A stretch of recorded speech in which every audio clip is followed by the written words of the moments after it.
Emmanuel Macron is becoming more ambitious and more arrogant. He thinks he should be running the world. We've already talked about the French establishment pushing the idea of the new European Union, the European political community. They even got the UK to be excited about it. And they've already said that we should move away from America being the world police, which I agree with, but they want them to run the world. So what are they doing now?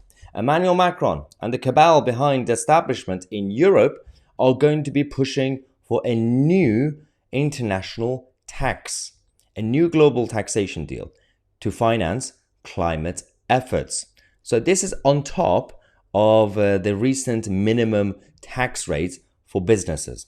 So this idea that initially came out of the European Union and Davos a while ago to have a minimum tax rate for businesses. It's not just corporations, big corporations, also small, medium-sized businesses across the world. So anybody who actually agrees to the deal. Joe Biden loved it. Joe Biden pushed our government to be like, okay, let's do it. Jeremy Hunt loves it. Rishi Sunak loves it. So that's happening, unfortunately, eventually. On top of that, there's going to be a new global tax to help with the climate effort. What is Macron's main agenda? We still don't know, but we know that he has a bit of a complex, let's just say. He thinks he's Napoleon. So clearly, he wants to be the world police. Macron said, I'm in favor of an international taxation to finance efforts that we have to make to fight poverty and in terms of climate action. It doesn't work when you do it alone. The financial flows go elsewhere.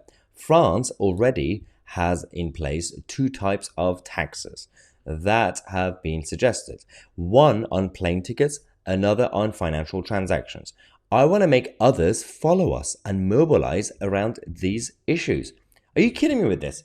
So they are now quite open about the fact that their main agenda or their main ambition is to go towards a Star Trek fantasy world, to have a one world government because it will be easier from their perspective.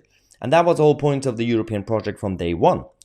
And initially people thought, well, this is just going to apply to the continent of Europe. So if we do Brexit, then we won't be a part of it. But it doesn't really matter anymore because everybody who go to COP26, COP27, they go to Davos, to go to all these United Nations summits, or they're the Paris Agreement, everything that includes all these world leaders, they all have the same ambition to make things easier, efficient, and streamlined in terms of governance, centralization. So that means, regardless of the fact that if you live in Poland or Canada or UK, well, everyone's going to be following the same rules. Despite the fact that each country and each nation and each culture have different requirements and have differences, massive differences, and they don't actually care about any of that because they just care about making things, again, more efficient for themselves in terms of governance and centralization. This is authoritarianism on a global level, and we have to call it out now. And again, this guy is obsessed with his friends in Davos. You know who else is obsessed with their friends in Davos? Keir Starmer. We recently talked about how publicly during a live interview, Keir Starmer was asked, do you prefer parliamentary democracy in the UK, in Westminster, or Davos?